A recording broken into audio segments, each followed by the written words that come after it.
Bonjour, donc nous allons continuer notre travail sur le livre Maths et Matrices. C'est un wikibook. Alors on va travailler dans le chapitre Propriétés et applications. Gauss-Jordan, Total Pivoting, Analyse d'un circuit électrique. Alors, est-ce qu'on peut grandir? Ah oui, là c'est quand même grand. Alors on a un circuit électrique, on ne connaît pas I1, I2, I3, et donc on va essayer de trouver un algorithme pour trouver la solution de ce mystère. Alors on va commencer par la présentation.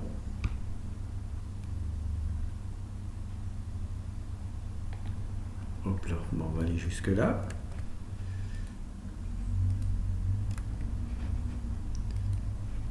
Hop. Alors,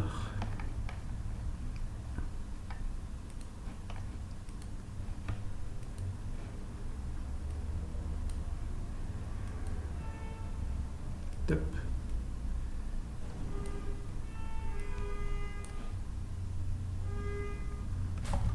Est-ce qu'on peut l'agrandir un peu? Voilà.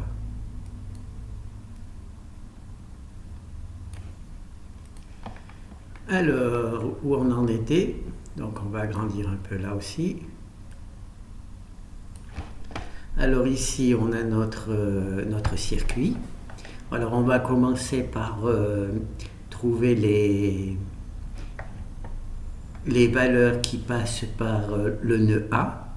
Alors il y a I1 et I2 qui rentrent dans le nœud. Il y a I1 et I2 qui rentrent dans le nœud. Et il y a I3, il est là, c'est notre I3 qui sort du nœud. D'accord? Donc c'est comme ça qu'on travaille sur le nœud A. Maintenant on va travailler sur le nœud B. Hop là. Alors le nœud B il est ici. Alors dans le nœud B il rentre I3. Donc on rentre I3. Et il sort I2 et I1. D'accord? I1 et I2. Et il sort I1 et I2. D'accord? Quand on regarde ces deux équations, on s'aperçoit qu'elles sont identiques. Elles sont juste écrites de manière un peu différente.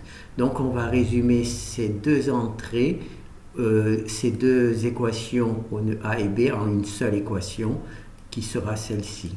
D'accord? On met un moins ici. Et l'égalité, on la passe de l'autre côté, ça fait égal 0. Voilà. Donc c'est comme ça qu'on a notre première équation sur ce système, sur ce circuit électrique. Alors maintenant, on va voir la partie gauche du circuit. Hop là. La partie gauche du circuit, donc c'est cette partie-là. Alors j'ai oublié de dire qu'on tournait dans le sens des aiguilles d'une montre. Hein. On pourrait faire l'inverse, mais là, dans notre exercice, on va travailler dans le sens des aiguilles d'une montre. Alors, donc là, on va commencer par entrer par R1. Et là, on voit que le sens de I est dans le même sens que notre flèche. Donc là, on est obligé de mettre R1 moins, un signe moins. Parce qu'il est là, c'est les règles du circuit. Hein. Quand on est dans le même sens que le sens que l'on a choisi, on met un moins. Et là, quand on tourne, on va rentrer dans R2. Hein, on travaille juste avec cette partie-là. Est-ce que je peux l'effacer? Voilà. Ah ben oui, c'est bon. Voilà. Donc on travaille avec juste cette partie-là. Donc on rentre par R1. Comme le signe, le I est dans le I1 est dans le même sens que notre flèche, il faut mettre un moins. D'accord? Et ensuite, là, on continue. Donc là, on voit que notre I2 ici, hein, il est dans le sens inverse de notre flèche, donc on met un plus. Voilà. I2, ça met un plus. Et quand on fait la boucle complète, ça donne 0. En fait, là, c'est la tension I1 multiplié par R1, c'est la tension, et I2 multiplié par R2, c'est la tension. Et quand on parcourt une boucle et que l'on additionne toutes les tensions de cette boucle, on obtient 0. Mais naturellement, nous, ce n'est pas la tension, on travaille avec les I, donc on calcule, on conserve la forme I. D'accord? Donc ça, c'est notre deuxième truc. J'ai juste transposé le I1 devant, le moins I1 devant, voilà. Donc ensuite, eh ben, on va faire l'autre côté, donc on va passer comme ça, c'est un peu de la... On va travailler sur la deuxième boucle. Voilà. Donc on va travailler sur cette deuxième boucle. Le reste n'existe pas. C'est la partie droite du circuit. Donc là, on est toujours dans le sens des aiguilles d'une montre. Donc on va commencer par la tension. Quand la flèche dans un élément actif est dans le même sens que notre flèche circulaire, c'est positif. Donc on met 120. D'accord? Si on était dans le sens inverse, là la flèche nous indiquerait qu'il faudrait mettre moins 120. Donc là on met 120, on commence donc par le générateur, on descend, on arrive dans R3 et on voit que I est dans le même sens que notre déplacement, donc ça sera négatif. Donc on aura moins I3. D'accord? 120, donc moins I3. Et on continue notre parcours et on arrive ici à IR2. Et on voit que le I est dans le sens, comment on dit, dans le même sens que le nôtre, donc on met un moins. Voilà. Il y a moins dans les éléments passifs quand le signe du courant est dans le même sens que le sens que l'on a choisi pour parcourir la boucle, on met un signe moins. Et par contre, ça c'est pour les éléments passifs. Pour les éléments actifs, il faut que, pour qu'il y ait le signe plus, il faut que ça soit dans le même sens. D'accord? Donc 120 est positif parce qu'il est dans le même sens que notre boucle de parcours. I2 et I3 sont tous deux avec des signes moins parce qu'ils sont dans le même sens de parcours et donc c'est le signe négatif. Ils auraient été positifs si c'était dans le sens inverse des aiguilles d'une montre.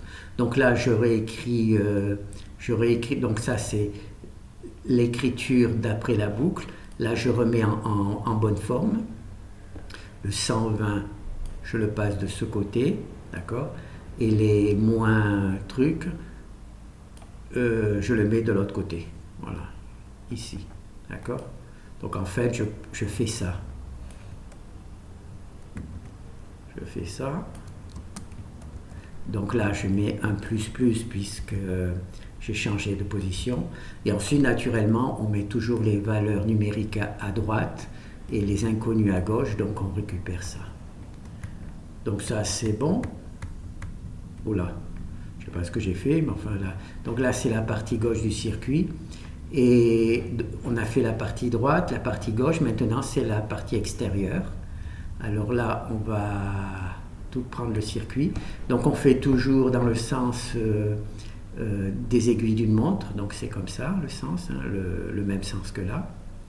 Alors on va commencer peut-être par la tension, je ne sais pas par quoi on va commencer. Oui, on commence par le générateur d'énergie, là. Voilà, notre petite pile, voilà, notre générateur d'énergie. Donc comme on se déplace dans le sens des aiguilles d'une montre, il est dans le bon sens, donc on met 120. Ensuite là, il arrive sur R3 avec I. Mais comme c'est dans le même sens, on met un signe moins, puisque c'est un élément passif, donc on met le moins. Ensuite, on arrive ici, on arrive dans R1, et on voit que le sens de I1 est dans le même sens que la boucle, c'est-à-dire dans le sens des aiguilles d'une montre, donc on est obligé de mettre un moins. D'accord? Voilà. Donc ici, ce que l'on fait, on va repasser, toutes ces valeurs-là, on va les passer là. Naturellement, on va changer de signe, on va mettre plus et plus. Et ensuite, bien entendu, on met la valeur numérique à droite et les valeurs symboliques à gauche, comme d'habitude. Alors là, on a nos A, B, C, D, nos 4 équations qu'on vient de faire, une par rapport au nœud A et B, une par rapport au... Alors on va faire là c'est le nœud A et B, d'accord, c'est l'équation qu'on a vue précédemment. Là, c'est la partie gauche de notre circuit. Ça, c'est la partie droite de notre circuit. Et ça, c'est l'équation où on fait la partie extérieure. On passe toujours par la partie extérieure. D'accord? Donc ensuite, là, on donne à R1, à R2 et à R3 les valeurs numériques qui correspondent. 60 ohms, 30 ohms et 20 ohms. Donc là, on a ces équations-là où on a remplacé les R1, R2, R3 par leurs valeurs numériques. D'accord? Ici, on arrange le système, c'est-à-dire qu'on se prépare à l'écrire en langage C. Donc on met des zéros quand il n'y a pas de valeur. Par exemple, là, pour I1, pour la troisième ligne, il n'y a pas de I, donc on met un 0. Là, pour la deuxième colonne, pour les I2, là, pour la quatrième ligne, il n'y a pas de I2, donc on met un 0. Et on remplace tous les I1, I2, I3 par 1. D'accord? Tous les I2, I3 par 1. Et naturellement, là où il y a 30, et bien, là, ça fait 1 multiplié par 30, donc ça fait 30. Ça fait 30. Voilà, c'est le 30 ici. Là, la même chose. Hein. I2, on le remplace par 1. Et donc, le I devient 30. Et donc, c'est le 30 ici. Donc là, on a nos valeurs numériques. Il suffit donc de le copier ici. C'est-à-dire qu'on va rajouter une virgule ici pour le langage C qui va séparer tous les nombres entre eux. Et on va naturellement supprimer l'égalité. Et on en profite pour ajouter une colonne. Pourquoi? Parce qu'il y a en fait ici 4 lignes. Notre système, il a 4 lignes, mais il n'a que 3 colonnes. Et moi, comme je travaille avec le total pivoting, pour ne pas prendre de risque, je préfère qu'il y ait, s'il y a 4 lignes, je veux qu'il y ait 4 colonnes, donc j'ajoute une colonne de 0. C'est une colonne artificielle qui ne représente rien, c'est juste pour avoir un joli système à résoudre. Donc là, on va fermer. Je ne sais pas si je fais bien de fermer, mais enfin, on va voir. Donc là, vous avez compris comment, à partir de ce graphique, on a... Oh là, comme c'est écrit gros. Ah d'accord, 150. À partir de ce graphique, on a vu comment on peut écrire les comment ça s'appelle, le système, ici. Donc là, c'est notre système. Et quand on résout notre système, ben voilà, quand on résout notre système, on se rend compte que I1 c'est égal à 1, I2 c'est égal à 2 et I3 c'est égal à 3. Voilà. Donc quand on va résoudre notre système, on va avoir I1 est égal à 1, I2 ici il est égal à 2 et le I3 ici il est égal à 3. D'accord? C'est moi qui ai naturellement travaillé pour que les résultats soient 1, 2, 3. D'accord? J'ai choisi les valeurs de R1, R2, R3 pour que ça tombe juste. Donc maintenant, ce que l'on va faire, c'est qu'on va récupérer le code en langage C et vérifier le résultat. Donc là, c'est le code en langage C.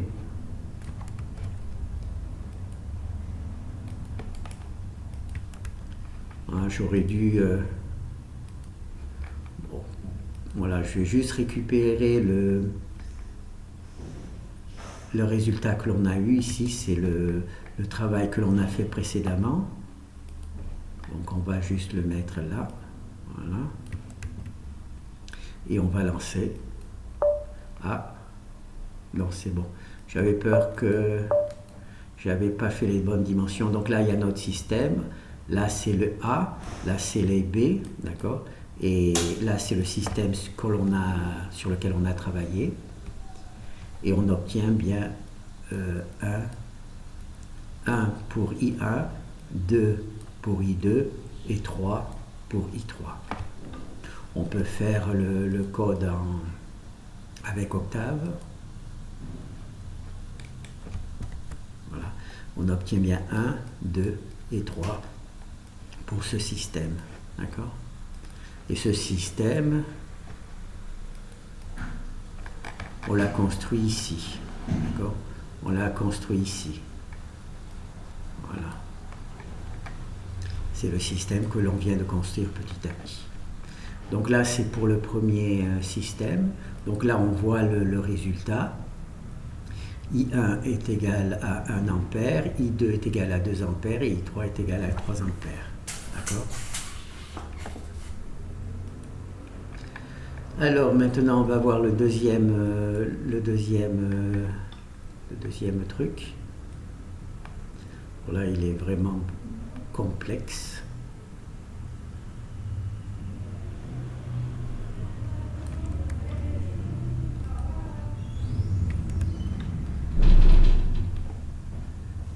Alors, toi, on va te mettre là.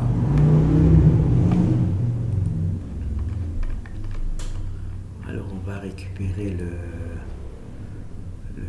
texte. Alors, toi, on va te mettre là. Je ne sais pas si ça sera, si vous allez voir suffisamment gros. Là, on ne peut pas l'agrandir. Donc, eh ben, on va rester comme ça. Alors, c'est un système de circuit électrique, d'accord?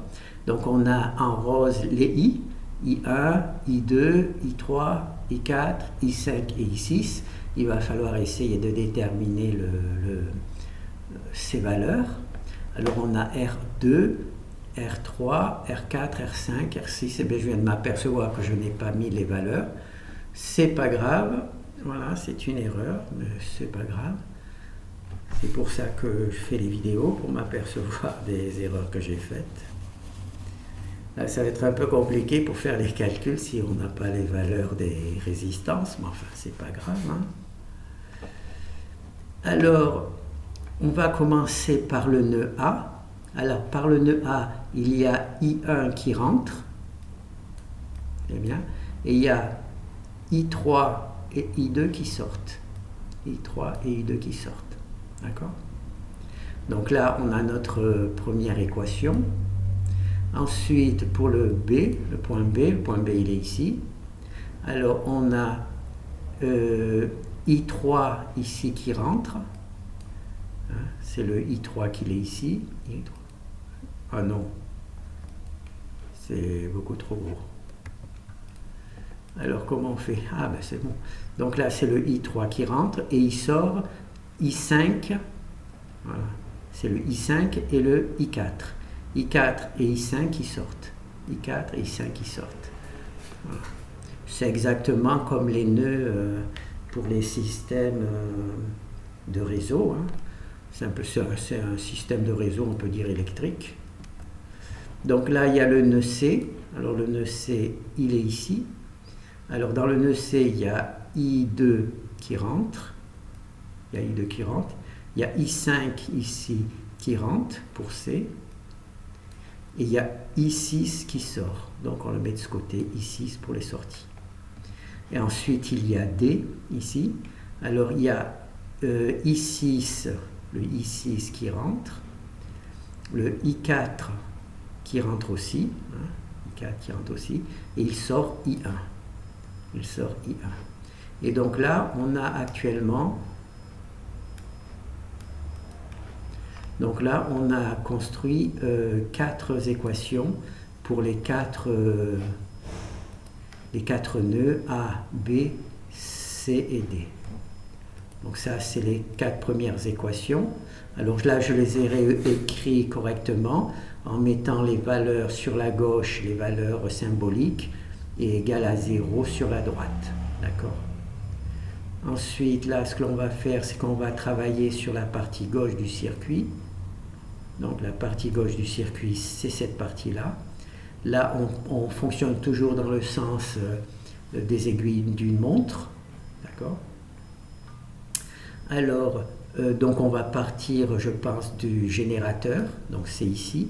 Comme la flèche du générateur est dans le même sens que la flèche de parcours, donc la valeur la valeur numérique est positive, d'accord? Donc là, on arrive maintenant à R2.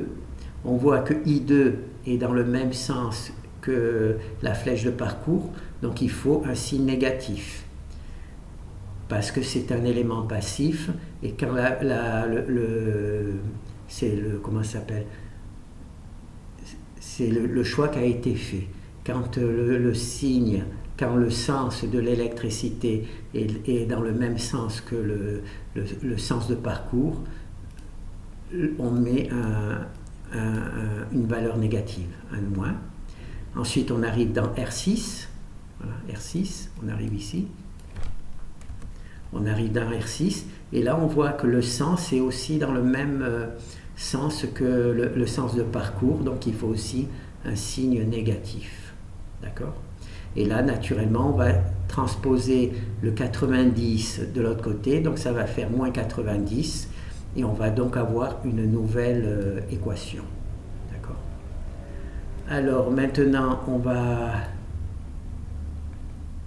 La partie droite haute, donc c'est cette partie-là, d'accord, la partie droite haute.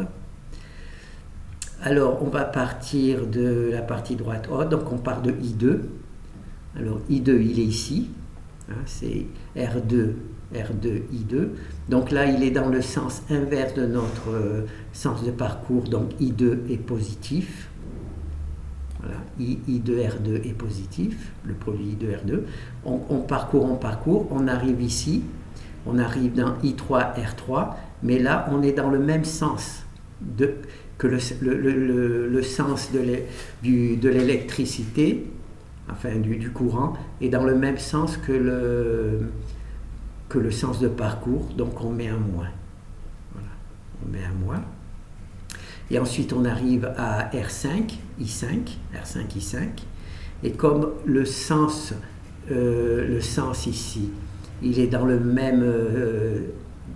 même direction que le sens de parcours, donc on met un moins. Voilà. Donc là, on a notre nouvelle équation, une équation supplémentaire. D'accord? Là, il n'y a rien à faire, elle est bien faite. Hop, hop, hop. Et maintenant, on va s'attaquer au dernier truc. Voilà. C'est ce dernier truc-là, la partie droite basse du circuit. Alors, on va partir de I6. Voilà. I6, ici. Et hop là. On voit que I6 est dans le sens... Notre sens de parcours et le sens du courant de I6 sont différents, non, sont opposés. Donc là, I6 est positif, R6. Puis on passe ici par R4, I4, R4. Et on voit qu'ici, c'est dans le même sens que le sens de parcours. Donc on met un moins, I4, R4. D'accord? Et ensuite, ah non, j'ai sauté I5, excusez-moi. Donc I6, ici, on voit que c'est dans le sens inverse. C'est vers le bas et là c'est vers le haut. Donc I6, c'est positif. Là, on passe dans R5. Je ne l'ai pas vu parce qu'il était caché là. R5. Et on voit que le sens du circuit, le sens du courant et inverse au sens de parcours, donc on met aussi un plus. Et ensuite, on passe donc à R6, R5, et on passe donc maintenant dans R4. Par contre, dans R4, on voit que le sens du courant est dans le même sens que celui du parcours, donc on met un moins. Voilà. Et donc là, on a notre nouvelle équation. Alors là, j'ai simplement mis I4 d'abord, puis ensuite I5, puis I6. Ça sera plus facile pour travailler. Et ensuite, eh bien là, on va passer par la partie tout l'extérieur. D'accord? On fait toujours dans le sens des aiguilles d'une montre. Donc on part de 90. Alors comme c'est le générateur et qu'il est dans le sens des aiguilles d'une montre, c'est positif. Si le générateur était dans le sens inverse des aiguilles d'une montre, on aurait mis un moins. Mais là, c'est un positif. Donc là, on parcourt. On arrive finalement dans R3. Et on voit que R3, le courant est dans le même sens que notre parcours. Donc, il faut mettre un moins, un signe négatif. Ensuite, on tombe sur R4. Là, on voit aussi que le signe, le sens est le même que celui du parcours. Donc, il faut mettre un signe moins. Ensuite, eh ben, on revient et on revient au générateur. Donc, on a terminé. Donc, là, j'ai simplement transposé ce 90 de l'autre côté en mettant le signe moins. Et voilà, et donc on a notre dernière équation. Donc là, il faut me faire confiance, j'ai récupéré les 6 équations, je crois. J'ai récupéré les 6 équations. 1, 2, 3, 4, 5, 6, 7, 8. Ah non, 8 équations. J'ai récupéré les 8 équations. D'accord? Alors, il y avait l'équation des nœuds A, B, C et D, l'équation de la partie gauche du circuit, l'équation de la partie droite haute du circuit, l'équation de la partie droite basse du circuit et la partie extérieure.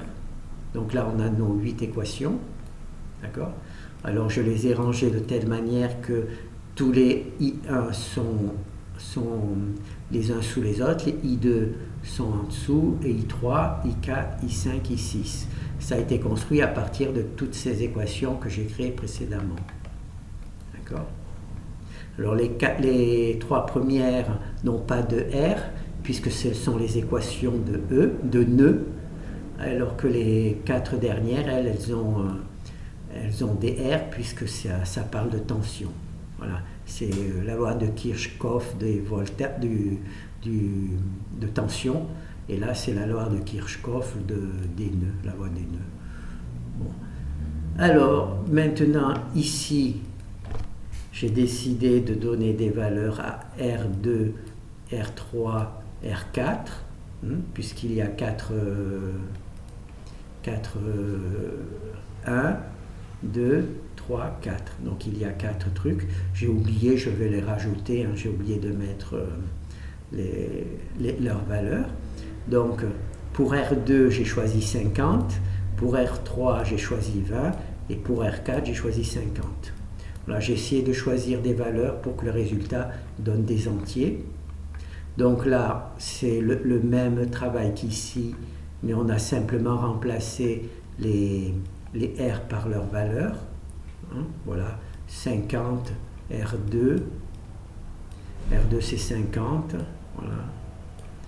R3 c'est 20, voilà. R3 c'est 20, voilà, et ainsi de suite, et R4 c'est 50, voilà, R4 il est là, et il est là, et on met là, et on met là, et R5 et R6. Ah ben oui, j'avais pas vu qu'il y avait autant de R5 et de R6. Ah oui, j'avais pas vu. Alors il y a R2, R3, R4, oh là, R4, R5 et R6. Voilà. Donc là, on a donc remplacé toutes les valeurs par truc. Et ensuite, bien entendu, on va arranger le système, c'est-à-dire qu'on va mettre des zéros. On va mettre des zéros là où il n'y en a pas, là où il n'y a pas de valeur. C'est ce travail qui est fait ici. Voilà. Alors on fait deux choses. on supprime les I1, I2, I3, I4, I5, I6, on les remplace par 1, d'accord? S'il y en a naturellement 50, ça fait, comme ici, ça fait moins I2, 50, ça fait moins 50. Voilà. On remplace tous les I1, I2, I3 par 1, et s'il y a des valeurs, et ben on multiplie par ces valeurs, donc ça fait moins 50, plus 50. Donc c'est un peu complexe à faire, comme ça à montrer. Donc on se retrouve avec notre code. Et ensuite, eh ben, je pense qu'il suffit de transférer tout ça dans une... voilà. Tout ce travail-là que l'on vient de faire, on le met dans un système qui peut être résolu en langage C. C'est ici, hein, qui peut être résolu en langage C. Alors là, il y a les 4 premières lignes, il n'y a que des 1, parce que c'est là où on travaille sur les nœuds. Et ensuite, sur les 4 dernières lignes, comme on travaille sur les tensions, donc il y a des valeurs qui ne sont plus 1, qui sont des valeurs numériques. Donc je vais récupérer... Ah non, d'abord il faut récupérer le code ici en langage C.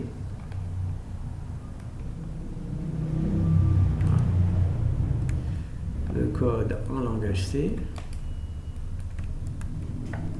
Alors juste pour le plaisir, je vais, surtout pour le suspense, je vais récupérer le code que j'ai fabriqué avec tout ce travail-là précédent, voir si je me suis planté ou pas. Voilà. Donc maintenant, je vais simplement lancer. Alors là, c'est notre comment ça s'appelle? Notre système AB. On va directement voir avec Octave, comme ça sera bien.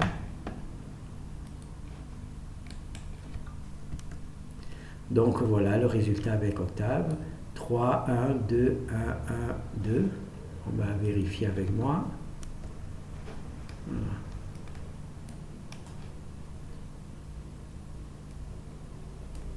Alors 3, 1, 2, 1, 1, 2. Donc on a les mêmes valeurs.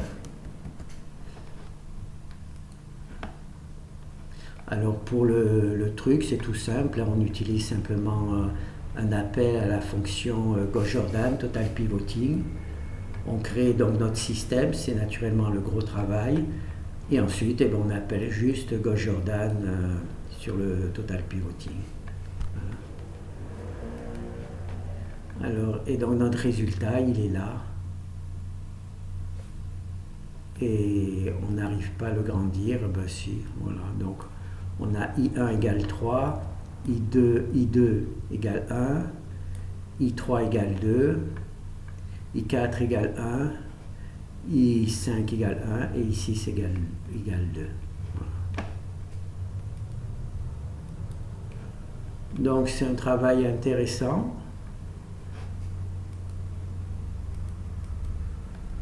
C'est un travail intéressant, c'est juste un peu long parce qu'il y a tout un travail préparatoire à faire avant de pouvoir lancer le programme en langage C.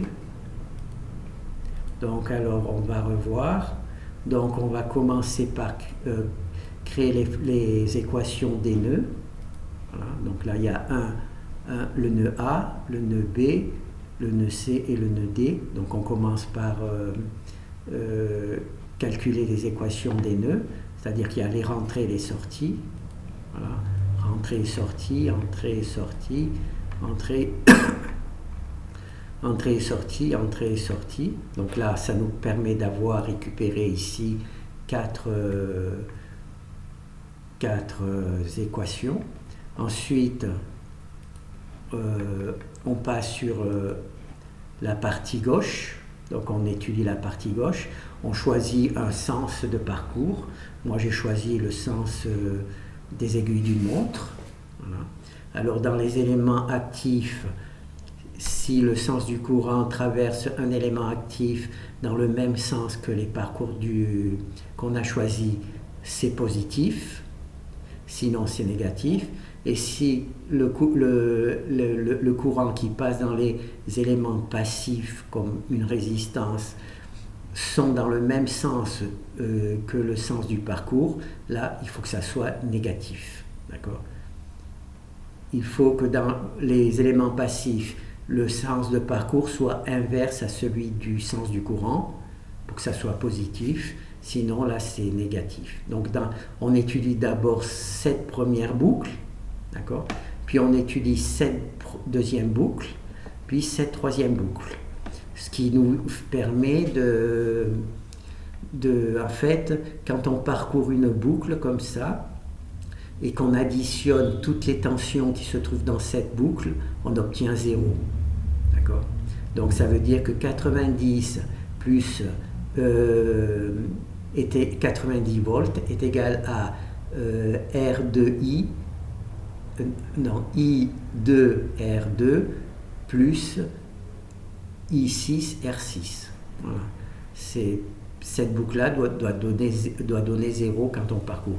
De la même manière, quand on parcourt ici le R2, R5, R3, et qu'on calcule la tension aux bornes de chacun de ces trois composants, on doit avoir 0. D'accord ? C'est pour ça qu'on a I2, R2, I3, R3, puisque un courant multiplié par la résistance, ça nous donne une tension. Mais naturellement, on ne sort pas la tension, puisque ce qui nous intéresse, nous, c'est de trouver les valeurs des courants. Voilà. Donc là, on a notre truc. Et ensuite, le final, naturellement, on fait le parcours, on part du générateur, on fait la grande boucle extérieure. Alors, il y a R3, R4, et on revient. D'accord ? Donc c'est assez intéressant. Donc là, ça permet de faire une application sur les systèmes linéaires. On voit comment on peut construire un système linéaire utile qui permet de calculer les valeurs les courants d'un circuit. Bon, ben c'est bon, je pense qu'on a fait le tour. Donc là, il y a deux circuits différents et c'est bien. Merci.